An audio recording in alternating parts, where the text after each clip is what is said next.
Hello, everybody. I am here on National Dog Day, which I find that really awesome, to talk about my wolf pack that I am very attached to, and they are very much part of my healing. And I was supposed to do this live on the full moon, but I was seaside with really bad internet connection. So I ended up just moving it to the next day that I would be home. And it happens to be dog day. So I'm really excited about that. These wolves obviously are not dogs. And they are the biggest, hugest puppies you could ever meet. I love them so much. So I met these wolves on a year that I called my blue year. And the reason I called it a blue year was January 1st was a blue moon. And so I set the intention to do something I've never done every month of that year. And, once in a blue moon type stuff. And so I decided, why not meet a pack of wolves? I've been wanting to meet wolves forever. I love wolves. I dream about wolves. So why not meet an actual pack?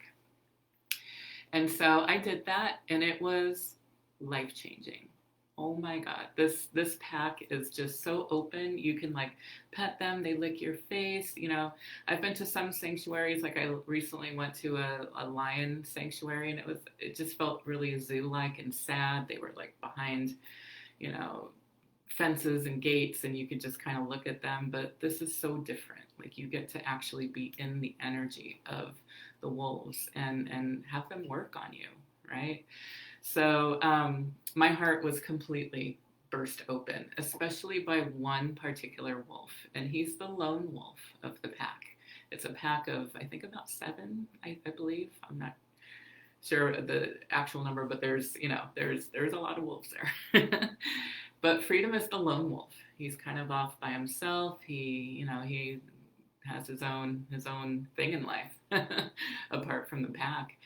And I really connected with him. There was a moment where I was on the floor with him, and I was just petting him, and I was doing Reiki on him, and he brought his paw up to my heart, and he was doing wolf Reiki on me as I was doing human Reiki on him.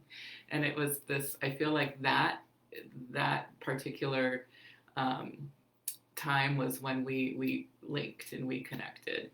And he was on his belly, getting belly Reiki, and I never forgot him, and I kept coming back, and he was actually one of the main guides that helped me through my cancer journey, and most recently my COVID journey. Yeah, guys, I had COVID. It was crazy. I'll talk more about that when I get through the first journey I had with Freedom, but I'm fully vaccinated, still got it, it's out there. Anyhow, I'm fine now, totally fine, but it was a journey getting there, definitely. So not too long after I met the wolves, I had my cancer diagnosis, and I did a lot of work around how do I get through this, the fear, the rage, the all of the emotions that come up when you get a cancer diagnosis. And I did a lot of work spiritually around it. I had to release my womb, which is a big thing for women to do, right? So I did a lot of ritual around that, a lot of Reiki, a lot of, hypnosis around myself to bring me out of this state of fear and into the state of creation. How do I want to create this situation? How do I want to create my surgery? How do I want to create my aftercare, And I had some decisions to make. I had two doctors, two surgeons. One, my doctor said, you have to go to him. Don't go to anybody else. He's the best in the business. And then I had this woman who I was drawn to, who I did some research on and found at City of Hope. So the one that my doctor's telling me, don't even look anywhere else, this is the guy, he really made me feel horrible when I was in his presence. He was talking down to me, degrading me. telling me like, this is how your surgery is going to go. There's no way that we're going to do laparoscopic, just like really, I mean, I know surgeons don't have usually the best bedside manner, but he was like actually mean, right? So there's this guy and he's telling me there is no way that we can do laparoscopic. Don't even ask. We need to get in there and get it out, and we're gonna make a 9-inch incision. And I'm just like, wow, this is sounding like something I don't want to go through. And then I meet with the woman at City of Hope, and she's so caring and so lovely, and telling me, yeah, we're going to definitely try our best to do laparoscopic. If I'm not able to, I will move into making an incision, but we'll try, right? So very different energies with these two. But because of what my doctor said, and because of what he said about, there's no way any other doctor that tries to do this laparoscopic doesn't know what they're doing. So my head was in the way of what my heart was feeling. And so, I'm usually pretty good about going with gut, but this was big. This is big, So I needed some guidance. So I called out to my ancestors. I called out to all my nature guides. I called out to Hecate. I called out to everything I knew within my spiritual wheelhouse to guide me and to show me, like, specifically where should I go. I'm great at finding feathers. I'm great at finding heart rocks and butterflies. Like, I needed something that specifically told me this doctor versus this doctor, and told me exactly where to go. So I asked for that specifically. And I still get chills when I think about this. So I had made my decision. I decided, even though I didn't have my like huge sign from spirit telling me like which one to go with, I decided to go with my gut, because I literally did not want to see that doctor's face ever again. So I canceled with him. And I was at City of Hope making my scheduling. I was with the scheduler. And she was a lovely, lovely woman who made me feel like just heard and loved. And City of Hope, amazing, amazing place. If you ever go through a cancer journey and you're close to City of Hope, definitely my recommendation there for sure. So I'm sitting there with her, and we're going through schedules, and all of a sudden, I look at her computer screen because it's facing me, and not only is there a wolf, like having a wolf there would have been like enough of a like, wow, that's it.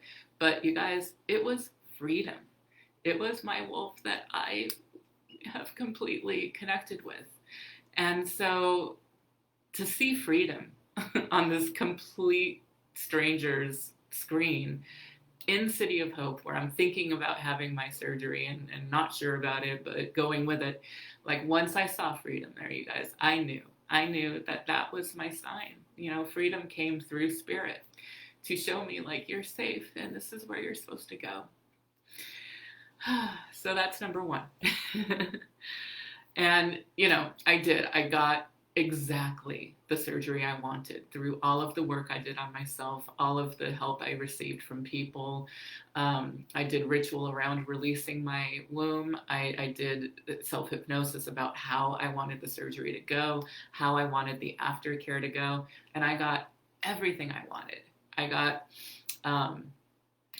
not having to have a huge gash, another huge gash in my abdomen. It was completely able to be done laparoscopically. I didn't have to do chemo. I didn't have to do radiation. So that was the trifecta of what I was focused on with my subconscious. And, with having the amazing doctor who gave me a chance, you guys, like, you need to find surgeons who will give your body a chance and not be afraid of, what could happen or what the book says. Like, she gave me a chance, and my body showed her, like, we can do this. And they worked together beautifully. So, so that was my cancer journey. So years later, today, I'm sitting here, and it was just weeks ago that this happened. I came down with COVID. I went through, a year and a half of not getting it, and then I was vaccinated, thankfully fully vaccinated.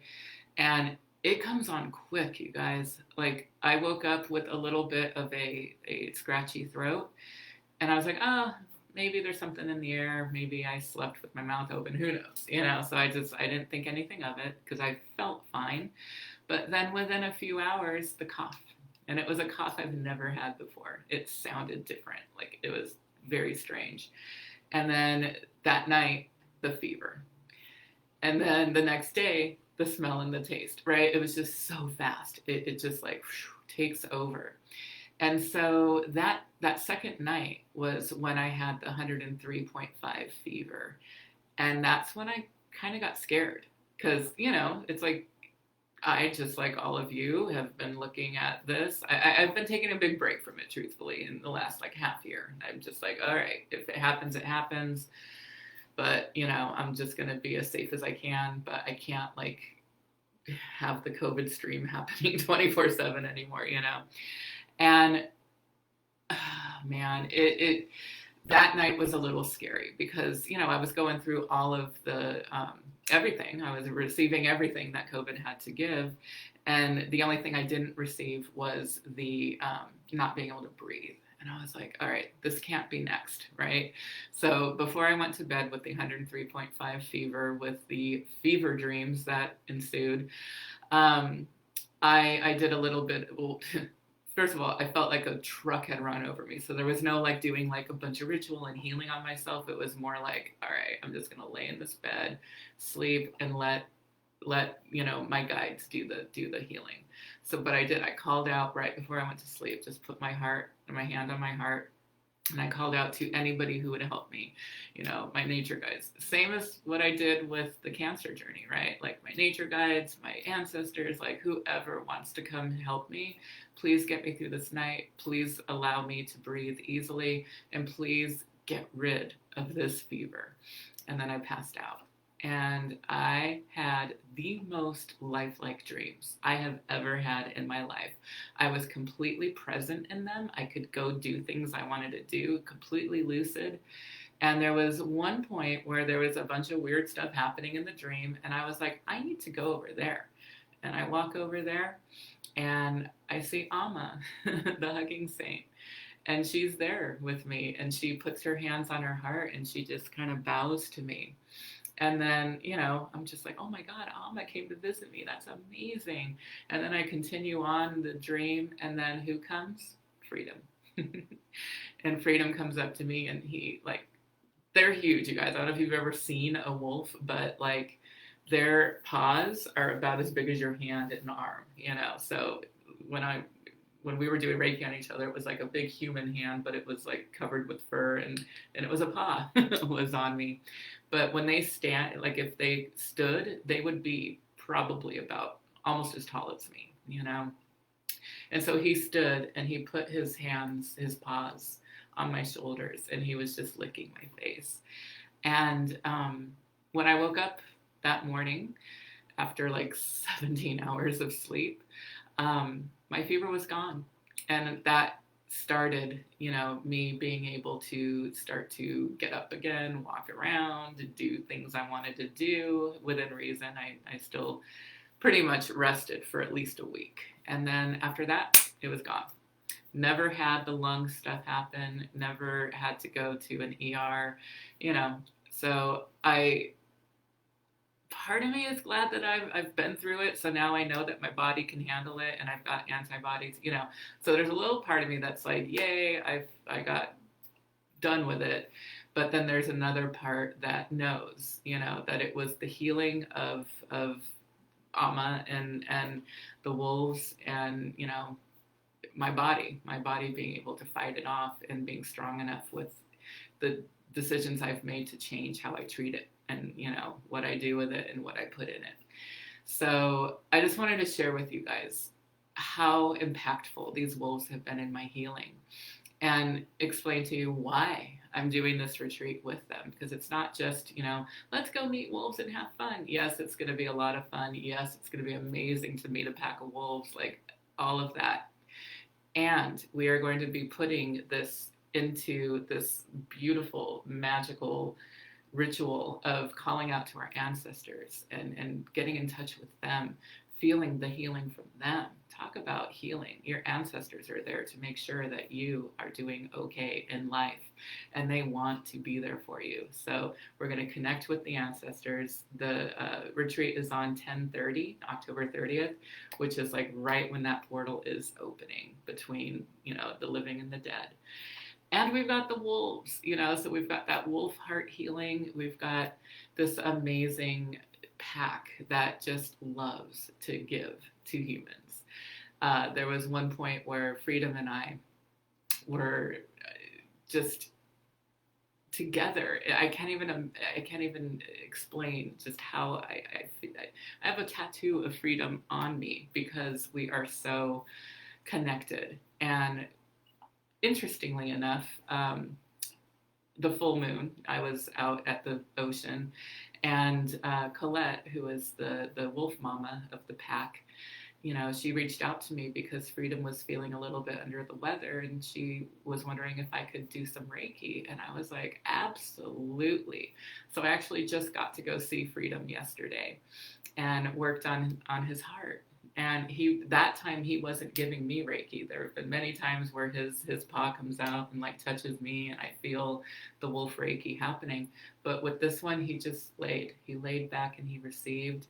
And there was a moment where he rolled over and showed his belly, and Colette said it was the first time in over a month that he felt good enough to do that. So I was so happy to be able to give back to the wolves, give back to that pack that has given so much to me. And I invite you guys to join me on this beautiful journey with these wolves. It will be on October 30th. I will put the link at the bottom of this video, and I've only got 3 spots left. So if you've been on the fence because I've been talking a little bit about it, now's the time to just jump in and receive the healing of the wolves and the healing of these amazing ancestors that each one of you have. You have armies of ancestors wanting the best for you. So let's connect with the wolves and the ancestors and ourselves. All right, you guys, thank you so much for listening, and I hope you all have an amazing rest of your week, and happy full moon.